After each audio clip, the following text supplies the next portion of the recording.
যে তাদের যে কি বলে ওই ভিসার যে মেয়াদ উত্তীর্ণ হয়ে গিয়েছে, এই তিনজনের ভিসার মেয়াদ উত্তীর্ণ হয়ে গেছে। কিন্তু তাদের যে পুলিশের যে চিফ তিনি তো ব্রিফিংয়ে বলেছেন তিনি পুলিশের ওদের পুলিশের চিফ যেটা বলছে ওই 5 জনকে আসা হয় নাই, তাদের সাথে আমাকে সরকারি লেভেলে যোগাযোগের চেষ্টা করা হইতেছে, আমরা ইনভেস্টিগেশন করে দেখি। না তাদের যে আইএস এর যে স্টেটের সাথে যোগাযোগের যে বিষয়, কিন্তু এই জঙ্গি সম্পৃক্ততা আপনারা কি বাংলাদেশে কোনো জঙ্গি খুঁজে পাচ্ছেন? না, বাংলাদেশে এদের কোনো সম্পৃক্ততা নাই।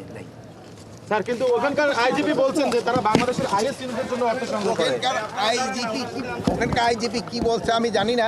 তো ওখানকে থেকে আমরা যে মেসেজটা পেয়েছি অফিসিয়ালি লেভেলে, আমরা কোনো সরকারি লেভেলে মেসেজ পাই নাই। আমরা এইভাবে বিভিন্ন মাধ্যমে আমরা যে মেসেজটা পেয়েছি ওইটার একটা কিন্তু প্রেস সিরিজ আমাদের পররাষ্ট্র মন্ত্রণালয় থেকে আপনাদের দেওয়া হয়েছে। স্যার, তাহলে এটিউতে কেন দেওয়া হলো, ইমিগ্রেশন পুলিশে কেন দেওয়া হলো না তাকে?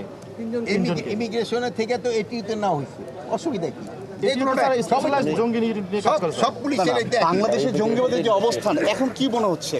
বাংলাদেশের জঙ্গিবাদের কোনো অবস্থান নাই, এখানে কোনো ধরনের জঙ্গিবাদ নাই। আপনাদের সহযোগিতায় কিন্তু এখানে জঙ্গিবাদ নির্মূল করে দেওয়া হয়েছে।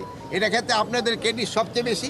আপনারা সবাই মানে কোনো ধরনের আপনারা এই যে গত 10 মাসে কোনো একটা ইনফরমেশন দিতে পারছেন জঙ্গিবাদের? যেহেতু নাই, আগে ছিল আপনারা দিচ্ছেন, এখন নাই আপনারা দেন না। মাননীয় অ্যাডভাইজার, এই যে বিভিন্ন দেশ থেকে যে কথাগুলো আসতেছে, এটাকে আপনি মনে করেন যে বাংলাদেশের উপর কোনো তকমা লাগানোর কিংবা কোনো ধরনের করার জন্য থ্রেট কিংবা? এখন বিভিন্ন দেশের থেকে হয়, এটা হয়তো পররাষ্ট্র মন্ত্রণালয় আপনাদের ভালো বলতে পারে। স্যার, একটা বিষয়